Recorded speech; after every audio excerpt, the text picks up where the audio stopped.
I kind of grew up hearing my dad's blues records, so it was always blues for me. I never, you know, the reason I started playing guitar was to play blues, you know. So, I mean, I was already even before I was playing, I was listening to BB and familiar with Muddy Waters and, you know, all that kind of stuff. He had a lot of acoustic blues stuff as well that I would hear.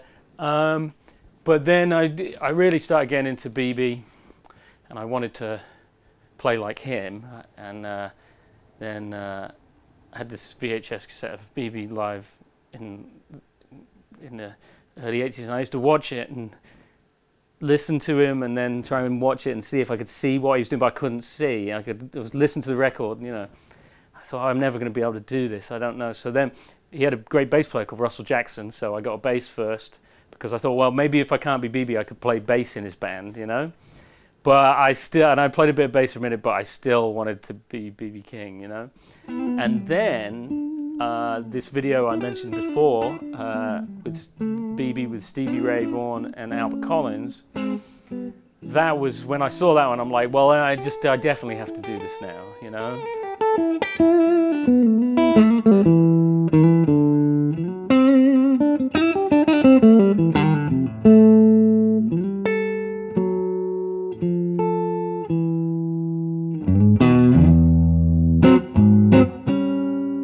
Stevie Ray managed to kind of put it all into a package that made it somewhat accessible.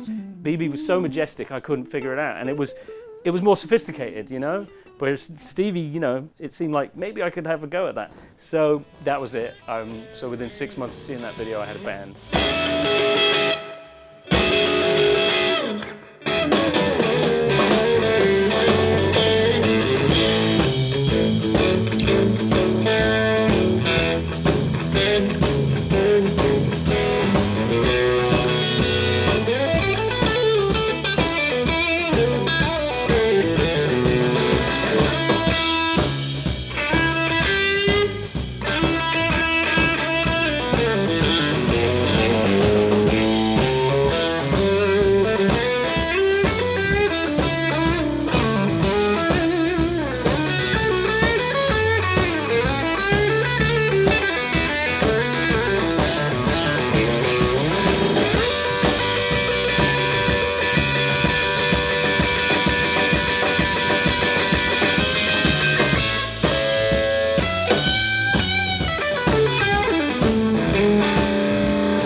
Into Albert Collins as well, but he's tuned to like F minor, and an F minor with the capo. So I had no idea what he was doing there, but you could see that he'd get the guitar and really,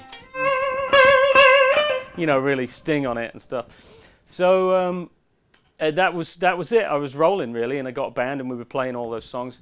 Eric Clapton as well, you know, because if you're a young aspiring guitarist in the late 80s, early 90s, then checking out Eric. So I always loved that Journeyman record of his and 24 Nights and stuff. And then, you know, my dad said, well, if you like Stevie Ray, you really need to listen to Albert King. So I started checking out Albert. I'm like, well, that's exactly where he got it from, isn't it? So.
So then after I'd been playing for about five years, maybe, no, or maybe 4, I was probably 15 or 16, I went into the record shop when there were still record shops, HMV, and I was going through the blues rack and I saw this record by this guy. I think I'd read about him in Guitar Magazine or something as well, Robin Ford.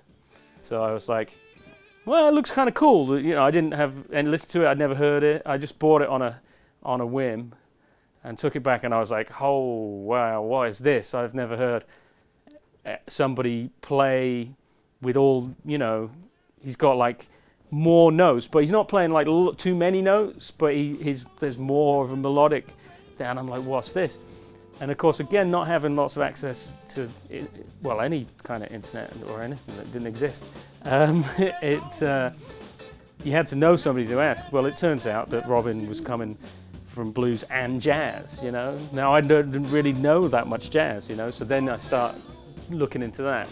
So then, eventually, I end up listening to quite a bit of that, the organ trio stuff, Jimmy Smith, Jimmy McGriff, and then Oscar Peterson became a very big influence of mine. In some ways, in my mind, I'm always trying to have my phrasing be as on point as Oscar Peterson's is on the piano. That's the, you know.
I still listen to the same stuff, you know. The modern guys to me are like Robin and John Schofield, you know. That's like the new stuff that I listen to. It's also better to learn from the old guys because they all had a thing that they did. So I go to Albert Collins and I get inspired about a specific few things that was Albert's style. I mean, if I go on Instagram and flick through it, everybody's trying to play each other's stuff, you know, and that's not interesting to me. So at this point in my playing life, you know, it's like the first 25, 30 years I've spent getting it all together, and now what I'm really interested in is getting rid of all the nonsense and playing like less notes, playing, you know, just cutting it down to like the most me it can be. So that's where my head is now, rather than like learning lots more stuff. And I still learn stuff, but I want to get it down to the essence, because that's the hardest thing. And you know, say what you want about any of those old blues guys, but man, they had a sound. So.